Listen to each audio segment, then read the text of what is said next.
Hi, welcome back to Amanda's Classroom.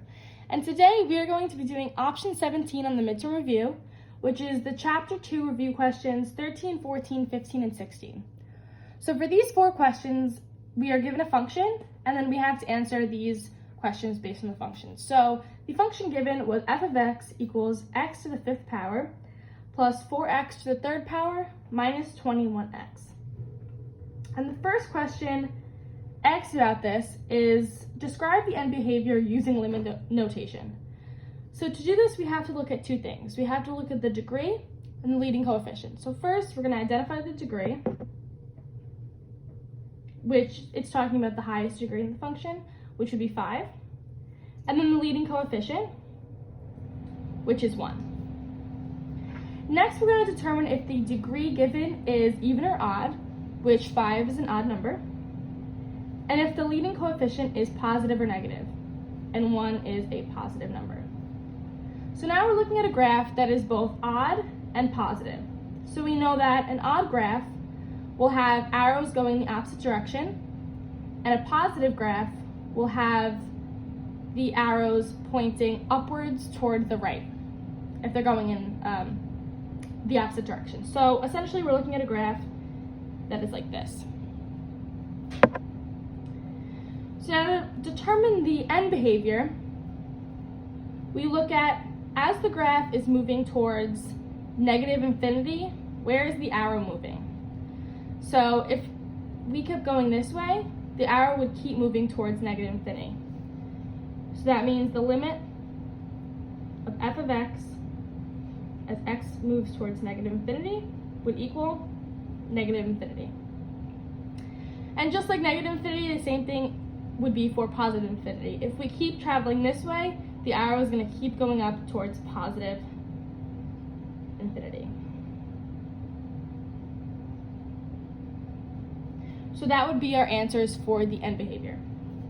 So the next one, we are asked to state the total possible number of zeros for the function. So for the total possible number of zeros, we just look for the highest degree in the function, which would be 5. So we would have 5 total possible zeros. And then for number 15, we are asked to state the maximum number of turning points. So the maximum number of turning points is always 1 less than the amount of zeros. 5 minus 1 is 4. We would have 4 turning points in the function. And the last one, we are asked to find all the zeros, real and imaginary, by factoring. So we're going to rewrite the function over again. F of x equals x to the 5th power plus 4x to the 3rd power minus 21x. So first we're going to see if we could pull a GCF, which from looking at this, they all have the greatest common factor of x. So we could pull out x and then rewrite the rest of the equation with 1 less x.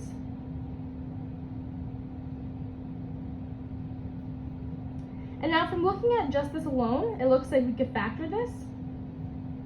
So this would factor to, let's put x squared on both sides. And now we need to find 2 numbers that add up to make this middle number, but multiply to make this last number. So just looking at the last number 21, we're going to pick the first factors that come to our mind, which are 3 and 7. Now we know that 7 minus 3 equals 4, so that works. And we also know that 7 multiplied by 3 equals 21. We just have to figure it out with the positive and negative signs. So we're going to try positive here and then negative here. So that works out because 7 minus 3 is 4, and then 7 times negative 3 is negative 21. So now that we have all these factors, we can't factor this or this anymore. We're going to set all of these equal to 0. So the x is just going to be 0. And then we're going to set x squared minus 3 to 0, which would bring us to x squared equals 3. And then we have to square root both numbers. So it would be x. And because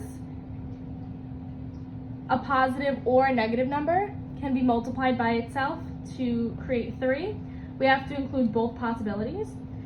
So we have to include positive radical 3 and negative radical 3 as well. So these two would be our zeros for this. Same thing for here, except when we set this equal to 0, it comes out to x squared equals negative 7. And negative numbers have imaginary numbers when you square root them. So just like radical 3, we're going to do the same thing, radical 7, but we have to include the i's, which are 4 imaginary numbers. So it's going to be x equals I radical 7, and x equals negative I radical 7. And those would be our zeros for that. So now these are all of our zeros. So the zeros of the function would equal 0, radical 3, negative radical 3, I radical 7, and negative I radical 7.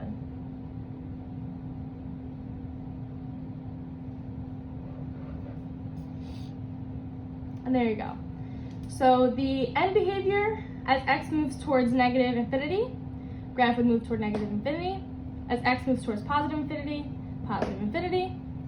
There are 5 zeros, 4 turning points, and the zeros are 0, radical 3, negative radical 3, I radical 7, negative I radical 7.